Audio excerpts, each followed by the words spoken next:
At the finals of the Northeastern Council Invitational Football Tournament 2023, the team from the Accountant General's Office Shillong was able to take home the trophy after it was able to score 3-0 against the opponents from the MeECL. The chief guest during the event was the Financial Secretary of the NEC, Gaingongdin Panmei, while Economic Advicer of the NEC, Sherry Lalthangzo,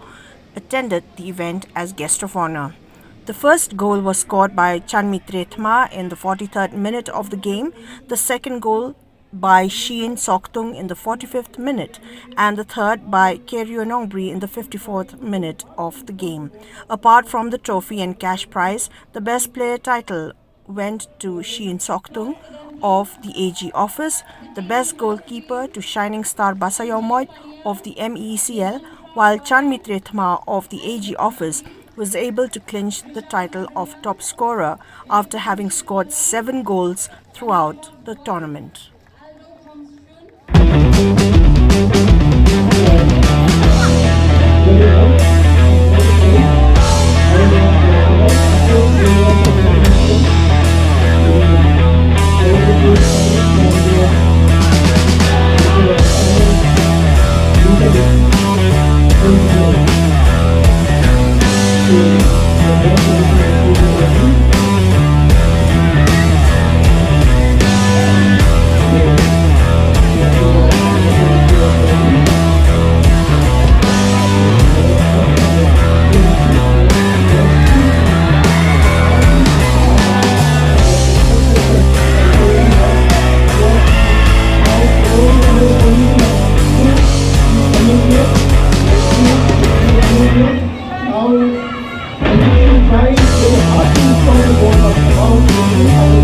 Now,